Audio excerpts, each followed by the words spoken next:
Y tendremos justicia cuando cuidemos de poner por obra todos estos mandamientos delante de Jehová nuestro Dios, como Él nos ha mandado. Deuteronomio 6:25.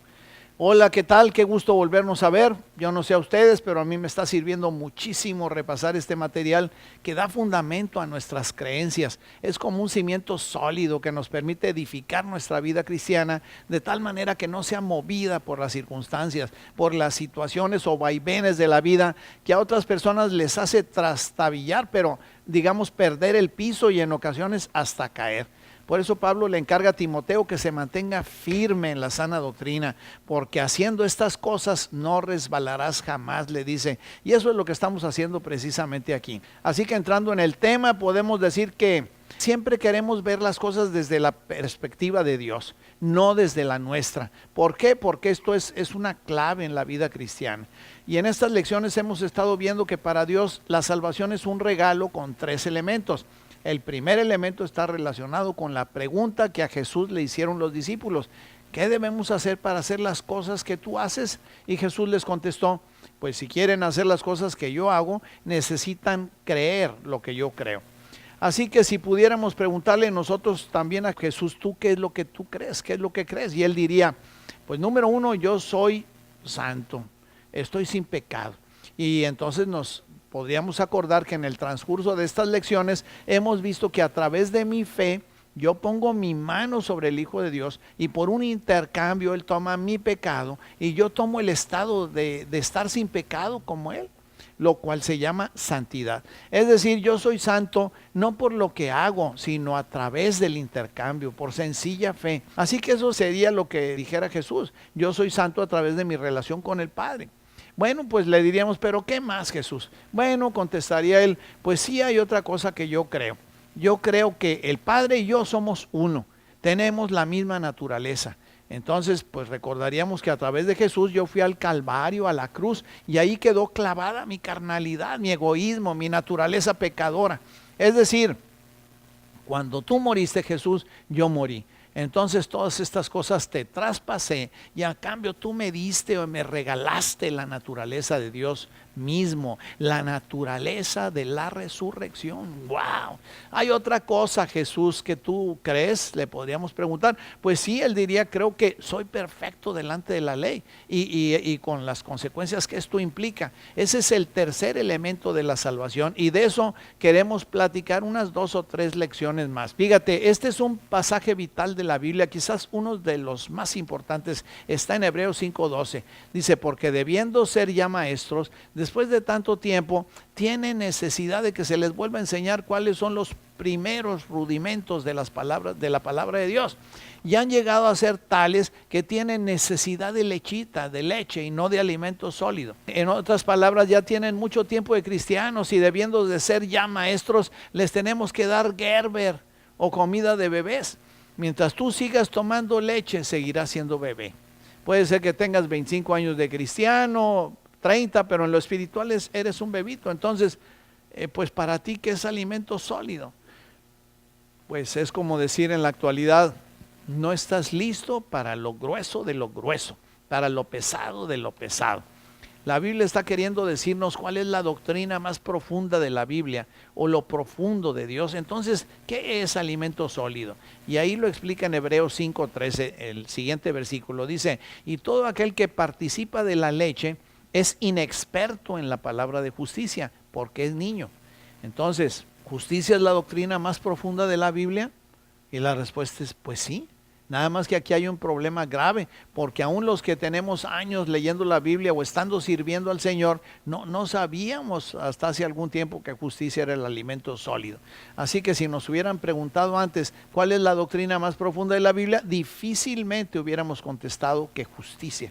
Y si uno empieza a buscar los versículos sobre justicia en la Biblia o busca los comentarios bíblicos de los estudiosos de la Biblia, pues no se encuentra mucho, porque justicia o justificación, esta doctrina es una revelación. Son contados los estudiosos bíblicos que han escrito sobre la doctrina de justicia y sin embargo la Biblia dice que es la doctrina más profunda de la Biblia. Por eso cuando Mireya y yo nos encontramos con Richard Hayes en CCI Monterrey, supimos que habíamos hallado un eslabón perdido que habíamos andado buscando durante mucho tiempo y empezamos a entender. El primer versículo bíblico sobre justicia de una serie de otros más que entendimos fue Deuteronomio 6:25, con el que empezamos esta charla. Dice, y tendremos justicia cuando cuidemos de poner por obra todos estos mandamientos delante de Jehová nuestro Dios, como Él nos ha mandado. En términos sencillos, obediencia total y justicia son sinónimos. La manera como Dios establece justicia en la vida de alguien es a través de obedecer la ley, todos los mandamientos, toda la ley, todo el tiempo, toda la vida. Así es nada más como Dios puede ver a alguien justo. Entonces, y solo entonces seremos justos a los ojos de Dios. Pero entonces surge una pregunta muy interesante, pero pues ¿cómo le hago? ¿Será esto posible? ¿Habrá alguien aparte de Jesús que sea capaz de lograrlo? Me siento mal realmente porque, pues ¿cómo le puedo hacer para ser justo? El Salmo 72 del 1 al 3 dice, oh Dios, da tus juicios al rey y tu justicia al hijo del rey. Él juzgará a tu pueblo con justicia y a tus afligidos con juicio. Los montes llevarán paz al pueblo y los collados justicia. Entonces se establece justicia como la medida que Dios usa para medir a la humanidad, para ver la humanidad. O en otras palabras, Dios ve a los humanos solamente de dos maneras o dos tipos de personas, nada más: los justos y los injustos. Casi como un albañil que utiliza una plomada para ver si el muro está derecho. Así Dios utiliza la justicia como una plomada para medir a las personas, para saber si estamos correctos o incorrectos. Okay, pero en el Nuevo Testamento, ¿qué dice? ¿Cómo se le hace para obedecer toda la ley, todo el tiempo, toda la vida? Así que ¿en dónde buscamos? Bueno, pues si leemos en Mateo 5, en el Sermón del Monte, Jesús dice, no penséis que he venido para abrogar la ley o los profetas. No he venido para abrogar o para pasar por alto, sino para cumplir. Es decir, no vine para cancelar la ley, vine para cumplirla. Seguimos leyendo y dice en Mateo 5:19, de manera que cualquiera que quebrante uno de estos mandamientos muy pequeños y así enseña a los hombres, pues muy pequeño será llamado en el reino de los cielos. Mas cualquiera que los haga y los enseñe, este será llamado grande en el reino de los cielos. Y luego en Mateo 5:20 sigue diciendo, porque les digo que si su justicia no fuere mayor que la de los escribas y los fariseos, no entrarán en el reino de los cielos. Chispas, pero entonces, pues ¿cómo puedo ser yo mayor que los escribas y los fariseos? Mira, si investigas cómo eran estas personas en ese tiempo, te vas a dar cuenta que eran exagerados, radicales, extremistas religiosos. Se lavaban quién sabe qué tantas veces las manos al día, contaban las semillas de los pepinos para dar rigurosamente el diezmo, ayunaban 2 veces a la semana, etcétera, etcétera. Así que imagínate, mi justicia debe ser mayor que la de ellos. Pues es prácticamente imposible. Pero luego continúa Jesús diciendo, como por si fuera poco, dice en Mateo 5:48, sean ustedes perfectos como su Padre que está en los cielos es perfecto. Pues haz de cuenta que es como clavarle un último clavo al ataúd, ¿verdad? Este es el tiro de gracia. Dice Richard, nuestro pastor, que este versículo siempre le había caído gordo, por obvias razones. Sean perfectos como su Padre es perfecto. Yo no sé tú, pero es imposible ser perfecto como Dios es perfecto.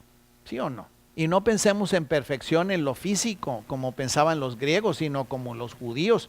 Para los judíos una persona perfecta era alguien que era obediente 100% o perfecto ante la ley de Dios. Así que ahora tenemos 3 sinónimos. Obediencia total es igual a justicia, es igual a perfección. Pero entonces, ¿cómo le podemos hacer? Si Jesús dice que seamos perfectos, pues es porque lo podemos ser, si no sería como una especie de burla. Aún la misma Biblia dice en Romanos 3:23, dice, por cuanto todos pecaron y todos están destituidos de la gloria de Dios. Entonces, pues, ¿cómo le podemos hacer? Y ahí en medio de esta situación se empiezan a escuchar los coros de los pastorcillos en la noche cuando nació Jesús, cantando, gloria a Dios en las alturas y en la tierra paz a los hombres de buena voluntad. Porque esta noche en la ciudad de David ha nacido el Cristo, el Mesías, el Señor. Así que ellos fueron y adoraron a Jesús. Después, pues pasan varios días y al 8º día de nacido Jesús van y lo circuncidan. ¿Para qué? Pues para cumplir la ley. ¡Wow! Jesús ha nacido y lo interesante que debes de captar es que lo primero que empieza a hacer aún de bebé es obedecer la ley. ¿Por qué quiere obedecer la ley? Ya lo veremos en nuestra lección de la próxima semana. Dios te bendiga muchísimo. Un abrazo para todos.